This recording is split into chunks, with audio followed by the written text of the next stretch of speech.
रसूलिल करीम।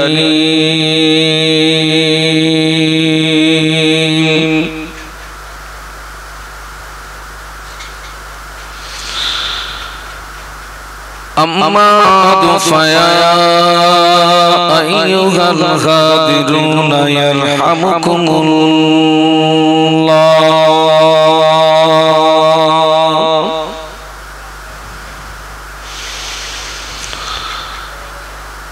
وقال الله تعالى في كلامه المجيد والفرقان الحميد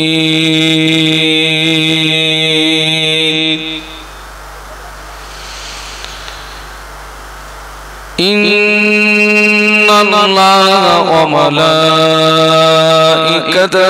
يصلون على النبي يا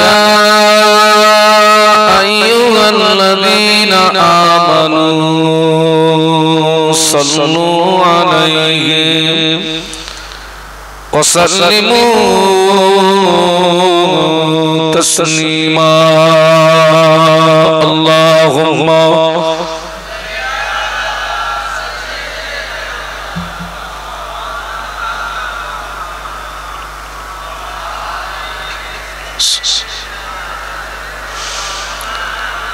আমরা এতগুলো মানুষ আরো মহব্বতের সঙ্গে উচ্চ আওয়াজে পড়ি আল্লাহুম্মা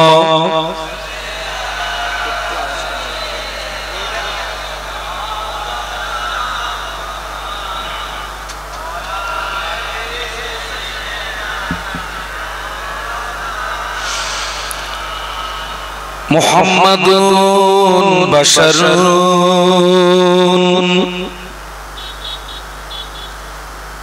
লাইসা কাল বাশারি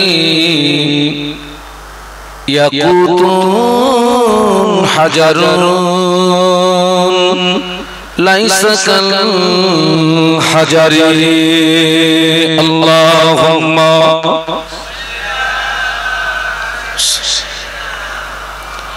মাওলানা মুহাম্মদ ওয়া আলা আলিহি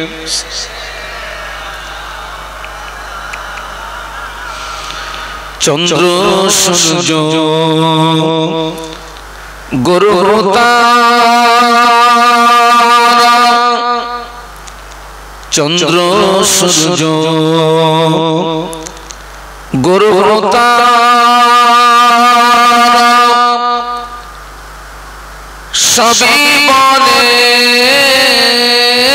খুশির দিন প্রথম যিনি তাসবিহ পড়েন রহমাতুল লিল আলামিন আল্লাহুম্মা মুহাব্বতের সঙ্গে সাল্লি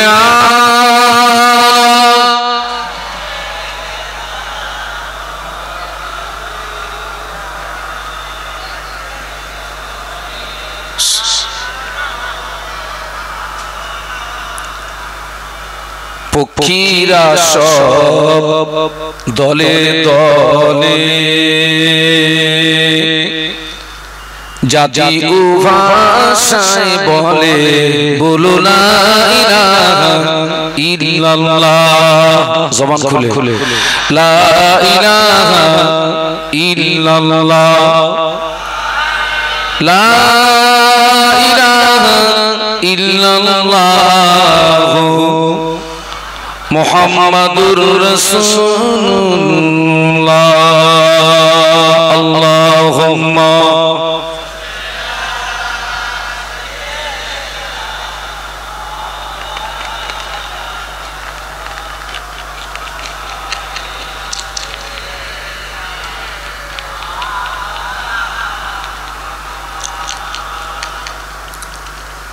আম্মা বা'দ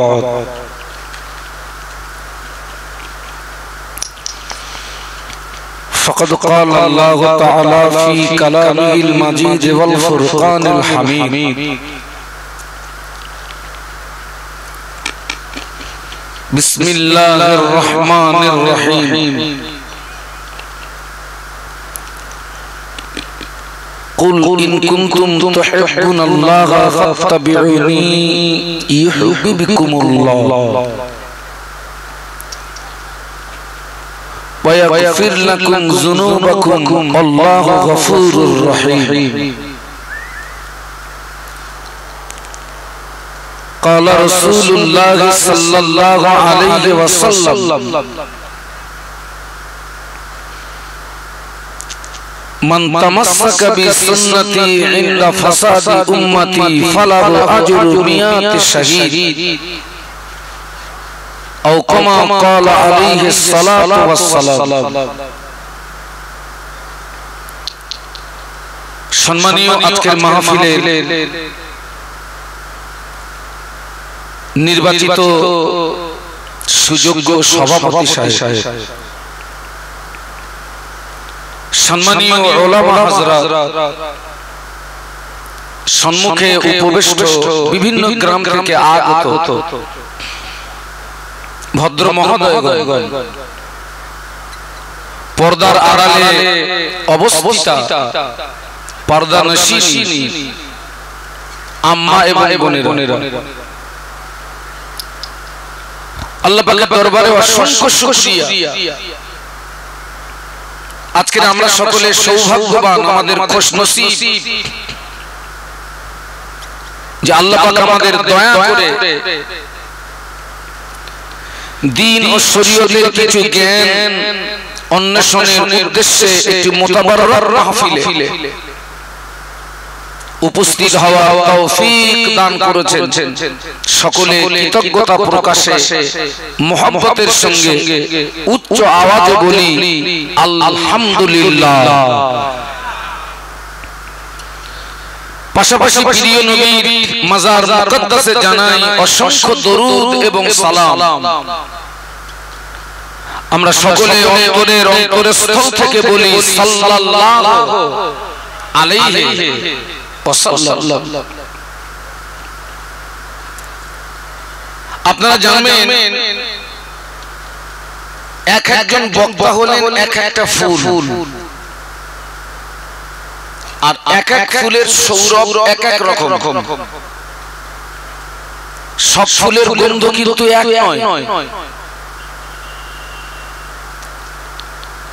আমার আগে যিনি আলোচনা রাখছিলেন উনি আপনাদের কাছে অত্যন্ত গুরুত্বপূর্ণ আলোচনা রাখছিলেন। আমি ওনার আলোচনার সঙ্গে সম্পর্ক রাখতে গিয়ে কোরআন শরীফের সূরা আল ইমরানের 31 নম্বর আয়াত তেলাওয়াত করেছি। প্রিয় নবীর পাক জবানে বর্ণিত অসংখ্য হাদিস মুবারকের ভিতর থেকে ছোট্ট একটি হাদিস আমি তেলাওয়াত করেছি। এখানে দেখছি অনেক মুরব্বিয়ানে কেরাম আপনারা এসেছেন, যাদের দাড়ির চুলগুলো পুরো সাদা হয়ে গেছে। আল্লাহ রাসূল বলেছেন সাদা দাড়িওয়ালা মানুষ আল্লাহ পাকের দরবারে জায়েজ কোন দোয়া চাইলে ওই দোয়াটা ফিরিয়ে দিতে আল্লাহর বড় লজ্জা হয়। একটু সুবহানাল্লাহ বলুন। তো এখানে দেখছি আমার অনেক মুরব্বিয়ানে কেরাম আপনারা এসেছেন, আপনাদের দাড়ির চুলগুলো পূর্ণ সাদা হয়ে গেছে। আমি সকলের কাছে দোয়া প্রার্থী অধমের জন্য একটি দোয়া, মহান আল্লাহ তার সন্তুষ্টির উদ্দেশ্যে দ্বীনের স্বার্থে আমাকে দুটো কথা বলার তৌফিক দিন। একটু বলুন আল্লাহুম্মা আমিন। দেখুন প্রত্যেকটা কাজের কিন্তু একটা উদ্দেশ্য থাকে। আপনি যে কাজই করুন তার একটা উদ্দেশ্য থাকে। তো এই যে আজকের মাহফিলটি হচ্ছে এর কিন্তু একটা উদ্দেশ্য আছে। আমি যতটুকু শুনেছি আজকের মাহফিল হচ্ছে মৃত্যু ব্যক্তিদের আত্মার কল্যাণার্থে আয়োজিত। আজকের যা কিছু আয়োজিত সব হচ্ছে মৃত্যু ব্যক্তিদের জন্য। ওয়াজ নসিহত, তাবাররুকের ব্যবস্থাপনা সব মৃত্যু ব্যক্তিদের জন্য। তবে আপনারা জানবেন ওয়াজ এবং নসিহত আমরা মৃত্যু ব্যক্তিদের জন্য দিই ঠিকই, কিন্তু ওয়াজ এবং নসিহত মূলত মৃত্যু ব্যক্তিদের জন্য নয়। ওয়াজ এবং নসিহত হচ্ছে মূলত জীবিত মানুষদের জন্য। কারণ যারা মৃত, যারা কবরবাসী, তাদের জন্য ওয়াজ নসিহত শুনে তাদের জীবন পরিবর্তনের দরওয়াজাটা বলুন তো কি হয়ে গেছে? বন্ধ হয়ে গেছে।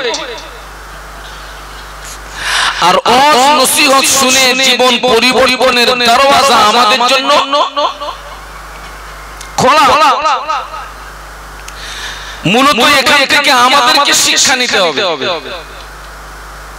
কবরবাসীদের উপলক্ষে মাহফিল ঠিকই, কিন্তু মূলত শিক্ষা নিতে হবে কাদের? আমাদের। কারণ আমরা সকলে কিন্তু কবরের যাত্রী। আজ হোক, কাল হোক, পরশু হোক, আমাদের প্রত্যেককে কবরে চলে যেতে হবে। আপনারা একটা বিষয় লক্ষ্য করুন, আসমানের নিচে, জমিনের উপরে আল্লাহ পাকের পরের মাকাম, আল্লাহ পাকের পরের স্থান হচ্ছে বিশ্বনবী মুহাম্মাদুর, সকলে বলুন সাল্লাল্লাহু আলাইহি ওয়াসাল্লাম। সেই বিশ্ব নবীর মতো মানুষকেও মৃত্যুর স্বাদ গ্রহণ করতে হয়েছে। আমরা কিন্তু সকলে ওই চিনি আছি, কনফার্ম হয়ে গেলে আমাদের চলে যেতে হবে। তো আমি বলতে চাচ্ছি মূলত এখান থেকে আমাদেরকে শিক্ষা নিতে হবে। তো ওয়াজ নসিহতে আরেকটা টার্গেট থাকে, এই যে আপনারা আলেমদেরকে দাওয়াত করেন, উদ্দেশ্য থাকে যে আলেমরা তাদেরকে দাওয়াত করে আনবো, তারা আমাদেরকে রাস্তা দেখাবেন। আলেমরা মূলত বক্তৃতার ভিতর দিয়ে কি দেখায়? বলুন, রাস্তা দেখায়। কোন রাস্তা দেখায়? তিনি তার বক্তৃতার ভিতরে ওই রাস্তা দেখান, বাবা এই রাস্তায় গেলে আল্লাহ আল্লাহর রাসূল পাওয়া যাবে, এই রাস্তায় গেলে নাজাত পাওয়া যাবে, এই রাস্তায় গেলে জান্নাত পাওয়া যাবে। বলুন সুবহানাল্লাহ। ওলামারা আরেকটা রাস্তা থেকে আমাদেরকে সতর্ক করেন, বাবা এই রাস্তাটায় যাবে না, এই রাস্তাটা ইবলিসের রাস্তা, এই রাস্তায় গেলে আল্লাহ আল্লাহর রাসূল পাওয়া যাবে না, নাজাত পাওয়া যাবে না, জান্নাত। মূলত রাস্তা দুটি, একটি হচ্ছে জান্নাতি রাস্তা আর দ্বিতীয়টি হচ্ছে জাহান্নামী রাস্তা। তো আজকে আমিও আপনাদেরকে ওই রাস্তা দেখাবো যে রাস্তায় গেলে আল্লাহ আল্লাহর রাসূল পাওয়া যাবে, যে রাস্তায় গেলে নাজাত পাওয়া যাবে, যে রাস্তায় গেলে জান্নাত পাওয়া যাবে। আল্লাহ আমাকে তৌফিক দিন, বলুন আল্লাহুম্মা আমিন। এখানে আমরা যত মানুষ বসে আছি আমরা সকলে ঈমানদার, একটু সুবহানাল্লাহ বলুন। আমরা সবাই কি ঈমানদার? আর একজন ঈমানদার হিসাবে জান্নাত পাওয়ার আশা রাখা একান্ত প্রয়োজন। কিন্তু জান্নাত পেতে গেলে জান্নাতের মালিকের সঙ্গে আমাদের সুসম্পর্ক তৈরি করার প্রয়োজন আছে না নেই? সবাই মিলে বলবেন। আচ্ছা বলুন তো, জান্নাতের মালিক কে? আল্লাহ পাক রব্বুল আলামিন। আপনি সেই আল্লাহ পাকের একজন বান্দা, আমিও সেই আল্লাহ পাকের একজন বান্দা। কিন্তু আপনি আমি আমরা কোন মাধ্যম ছাড়া, কোন মাধ্যম ব্যতীত জান্নাতের মালিক তথা আল্লাহ পাক রব্বুল আলামিনের সঙ্গে আমরা কি সম্পর্ক তৈরি করতে পারবো? জানা নেই? না, পারবো না। কোন মাধ্যম ছাড়া আপনি বান্দা হিসাবে রবের সঙ্গে সম্পর্ক তৈরি করতে পারবেন না। একজন ব্যক্তিকে আপনাকে মাধ্যম ধরতে হবে, তিনি হচ্ছেন বিশ্বনবী মুহাম্মদুর রাসূলুল্লাহ। বলুন সাল্লাল্লাহু। আল্লাহ কোরআন শরীফের ভিতরে বললেন, কুল ইন কুনতুম তুহিব্বুনাল্লাহ ফাত্তাবিউনি ইউহিব্বুকুমুল্লাহ।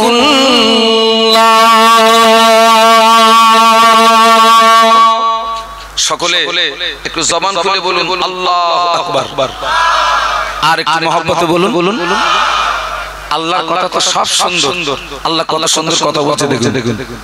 আল্লাহ বললেন কুল, বিশ্ব নবীকে লক্ষ্য করে বললেন, হাবিব তুমি আমার বান্দাদেরকে বলে দাও, আমার বান্দাদেরকে জানিয়ে দাও, তারা যদি আমাকে পেতে চায়, আমার সঙ্গে মহব্বত স্থাপন করতে চায়, তাদের সর্বপ্রথম কাজ হলো ফাত্তাবিউনি, তারা যেন আগে তোমার তাবেদারি করে। সুবহানাল্লাহ বলুন। আল্লাহকে পেতে গেলে আগে তাবেদারি করতে হবে কার? সবাই মিলে বলুন বিশ্ব নবী। আল্লাহ বলছেন তারা যেন আগে তোমার তাবেদারি করে, তারা যেন আগে তোমায় অনুসরণ করে, তারা যেন আগে তোমায় ভালোবাসে। আল্লাহ বললেন আমার যে সমস্ত বান্দা বান্দি তোমার তাবেদারি করবে, তোমার অনুসরণ করবে, তোমায় ভালোবাসবে, বিনিময়ে আমি আল্লাহ ওদেরকে ভালোবাসবো। শুধু তাই না, আল্লাহ পাক জানিয়ে দিলেন, ও হাবিবে পিয়ারা তাবেদারি করবে,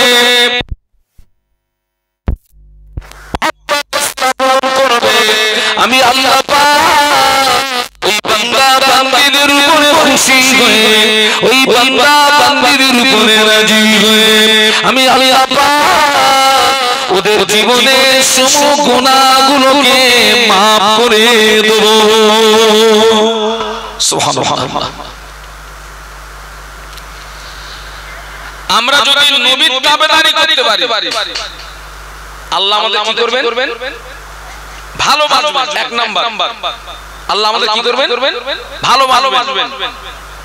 পরে একটা অফার দিচ্ছেন, সেই অফারটা হচ্ছে আল্লাহ পাক ভালোবেসে আমাদের জীবনের গুনাহগুলোকে maaf করে দেবেন।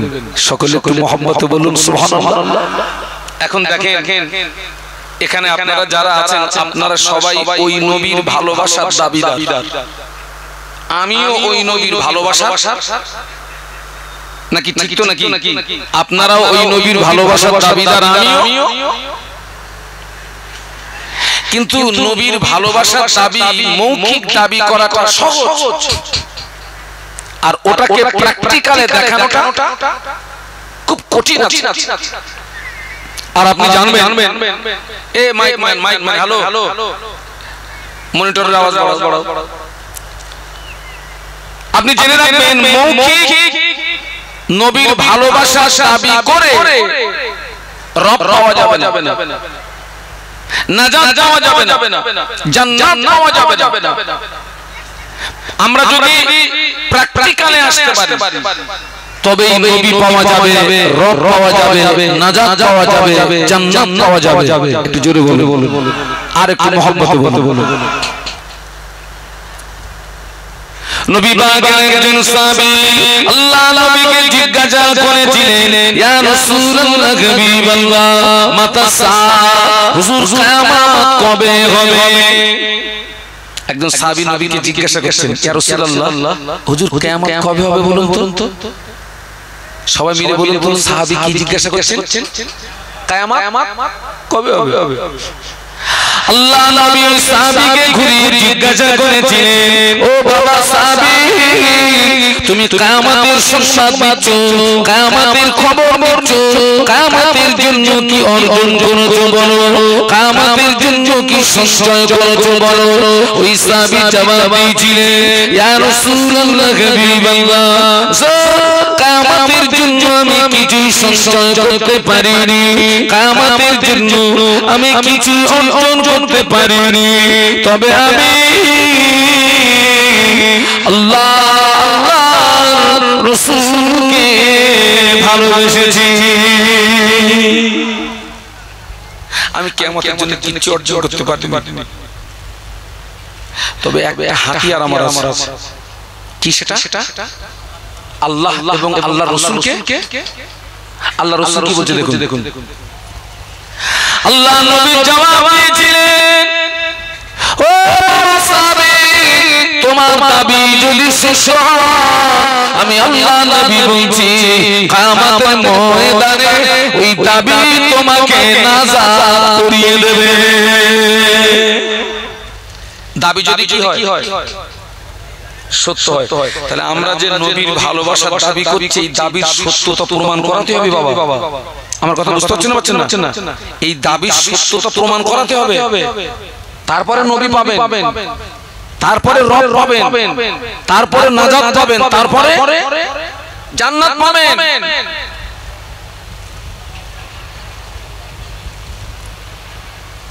আল্লাহ নবীকে ভালোবাসা মানে এই নয় যে হাজার দানার একটা তসবিহ বানিয়ে 24 ঘন্টা নবীর নামে জপ জিকির করব, না। আল্লাহ নবীকে ভালোবাসার রাস্তা ওটা নয়। আল্লাহ নবীকে ভালোবাসা মানে এই নয় যে নবীর শানে বছরে একটা কায়দা করে মাহফিল দিয়ে দিলাম, নবী পেয়ে গেলাম, না। তাহলে আল্লাহ রাসূলকে পেতে গেলে আমাদের কি করতে হবে? সেটা স্বয়ং আল্লাহ কোরআনে জানিয়ে দিয়েছেন। সুবহানাল্লাহ।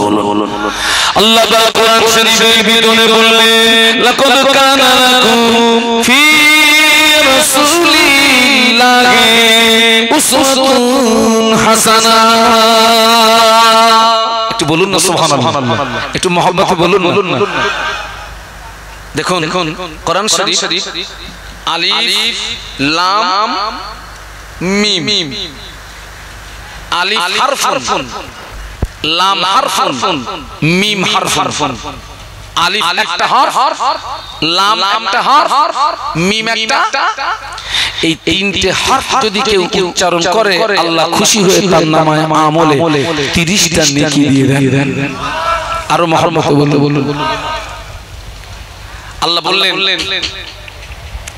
লাকাদ কানা লাকুম ফি রাসূলিল্লাহি উসওয়াতুন হাসানাহ। আল্লাহ বললেন, ও বিশ্ববাসী, আমি আমার হাবিব নবী মুহাম্মদ সাল্লাল্লাহু আলাইহি ওয়াসাল্লামকে তোমাদের কাছে উত্তম আদর্শের নমুনা করে পাঠিয়েছি, তোমাদের কাছে উত্তম আদর্শের নমুনা করে পাঠিয়েছি। আল্লাহ নবীকে পেতে গেলে নবীর আদর্শে আদর্শিত হতে হবে, নবীর সুন্নাতকে জীবনে আঁকড়িয়ে ধরতে হবে। নবীর আদর্শে যদি আদর্শিত হতে পারি, নবীর সুন্নাতকে যদি জীবনে আঁকড়িয়ে ধরতে পারি, নবী পাওয়া যাবে, রব পাওয়া যাবে, নাজাত পাওয়া যাবে, জান্নাত মিলে যাবে।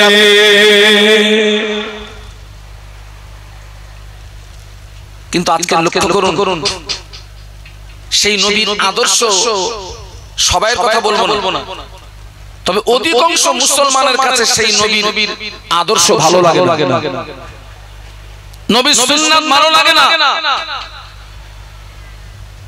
বরং নবীর দুশমন যারা, কোরআনের দুশমন যারা, ইসলামের দুশমন যারা, আজকে তাদের নোংরা নীতি নিয়ে আমরা জীবন যাপন করতে ভালোবেসেছি। বাস্তব না অবাস্তব?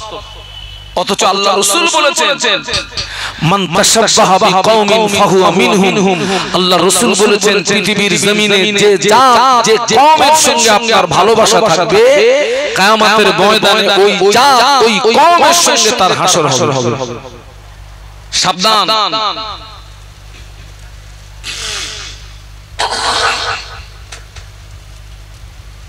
এই পৃথিবীর জমিনে যে কওমের সঙ্গে আপনার ভালোবাসা থাকবে, কিয়ামতের ময়দানে ওই কওমের সঙ্গে তার কি হবে?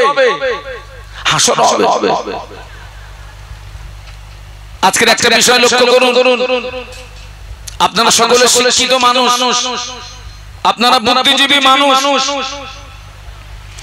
আজকের কয়েক মাস ধরে যে যুদ্ধটা চলছে, ইসরায়েল ভার্সেস কে? ফিলিস্তিন, এই ইসরায়েল হচ্ছে একটি পিতৃহীন অবৈধ রাষ্ট্র। এর জন্ম ঠিক নেই। ইসরায়েল হচ্ছে ইহুদি রাষ্ট্র। কি রাষ্ট্র বলেছি? ইহুদি। ইহুদিরা আমাদের বন্ধু না, আমাদের দুশমন। আপনারা ইতিপূর্বে আলেমদের জবান থেকে শুনে থাকবেন, এই ইহুদিরা আজকে লক্ষ্য করুন, এদের সারা জীবনের টার্গেট হচ্ছে মুসলমানদের মারো। আজকে গাজার মাটিতে আপনারা কে কতটা খবর রাখেন আমি জানি না, কম বেশি 50,000-এর মতো নারী পুরুষকে শহীদ করে দিয়েছে। গোলাপ ফুলের মতো নিষ্পাপ মাসুম বাচ্চা বোমার আঘাতে তাদেরকে শহীদ করে দিয়েছে। আজকে তামাম পৃথিবী নীরব। 57টা মুসলিম দেশ, কটা মুসলিম দেশ বলেছি? 57টা মুসলিম দেশ। আজকে আমাদের ভিতরে ঐক্য না থাকার কারণে, একতা না থাকার কারণে আজকের 57টা মুসলিম দেশ যদি ইসরায়েলের 14 পুরুষের ক্ষমতা ছিল না ফিলিস্তিনের মাটিতে বোম্বিং করা। এই ইহুদিরা মদিনা শরীফে গিয়ে মাটি খুঁড়ে সুড়ঙ্গ কেটে কাকে তুলে আনতে গেছিল? মনে আছে তো? সুড়ঙ্গ কেটে আর মাত্র 1 সপ্তাহের কাজ বাকি ছিল বিশ্ব নবী মাজার মুকাদ্দাস পর্যন্ত পৌঁছাতে। আর 1 সপ্তাহ মাটি কাটতে পারলে ওরা পৌঁছে যেত। এখানে যারা আছেন আল্লাহ রাসূলের মাজার মুকাদ্দাস জিয়ারত করা মানুষ কে আছেন? একটু হাত তোলেন। কেউ নেই? কই? ও আলহামদুলিল্লাহ। আর ওই মনে হচ্ছে পিছনে একজন হাত তুলেছেন নাকি? আচ্ছা, ইনি আল্লাহ রাসূল সাল্লাল্লাহু আলাইহি ওয়াসাল্লামের মাজার মুকাদ্দাস যে রেলিং দিয়ে ঘেরা। আল্লাহ আপনাদের আব্দুর দোয়া আল্লাহ আমাকে 3 বার নিয়ে গেছে। যে রেলিং দিয়ে ঘেরা ওটা হচ্ছে সীসা দিয়ে ঢালাই করা, এবং ওটা অনেকটা তলা থেকে কংক্রিট করে ঢালাই দিয়ে তোলা। আল্লাহ রাসূল তৎকালীন জমানার বাগদাদের বাদশা নুরউদ্দিনকে স্বপ্নের ভিতরে বলেছিলেন, বাবা, কয়েকজন ব্যক্তি আমাকে বড় কষ্ট দিচ্ছে, বাবা তুমি এদেরকে একটু ধরো, তুমি এদেরকে পাকড়াও করো, এবং তুমি এদেরকে দৃষ্টান্তমূলক শাস্তি দাও। ইতিহাসটা লম্বা। বাদশা নুরউদ্দিন ঘুম থেকে উঠে উনি ভীত সন্ত্রস্ত হয়ে গেলেন। আল্লাহ, আমি একই স্বপ্ন দেখলাম। আল্লাহ রাসূল আমাকে বলছেন তিনি কষ্ট পাচ্ছেন, আল্লাহ রাসূলকে কষ্ট দিচ্ছে। উনি চিন্তা করছেন বিশ্ব নবী যখন কবরের মানুষ, কে কষ্ট দিচ্ছে? কিন্তু আল্লাহ রাসূল বলেছেন যে আমাকে স্বপ্নে দেখেছে ও বারহাক আমাকেই দেখেছে, কারণ আল্লাহ রাসূলের সূরা ইবলিস ধরতে পারে না। একটু জোরে বলুন, আরো মহব্বতে বলুন। একদিন, 2 দিন, 3 দিন পর 3 দিন স্বপ্ন দেখালেন, এবং যারা কষ্ট দিচ্ছে তাদের চেহারাটা আল্লাহ রাসূল বাদশা নুরউদ্দিনকে দেখিয়ে দিলেন। বাবা, এই যে এখানে পুকুর রয়েছে, শোল মাছ সহজে ধরা যায়, পাকাল মাছ সহজে ধরা যায়, ওসব মাল থাকে কোথায়? ও তো কাদার ভেতরে। তো শয়তানদের ধরতে গিয়ে বাদশা নুরউদ্দিনকে অনেক কষ্ট স্বীকার করতে হচ্ছে। পরে তাদেরকে পাকড়াও করলেন, ধরলেন। মদিনার মসজিদে নববীর সামনে স্টেজ তৈরি করে তাদেরকে পুড়িয়ে ছাই করে দিয়ে तमाम পৃথিবীর মুসলমানদেরকে জানিয়ে দিলেন, যারা সুড়ঙ্গ কেটে আমাদের নবীকে তুলে আনতে গিয়েছিল তারা অন্য কোনো সম্প্রদায়ের মানুষ ছিল না। এই ইসরাইল হচ্ছে তাদেরই উত্তরসূরি। ওরা ছিল জাতে ইহুদি, তাদের উত্তরসূরি এই ইসরাইল। ওরা পারলো না। আল্লাহ নবীকে হেফাজত করছে কে? একটু সুবহানাল্লাহ বলবেন না?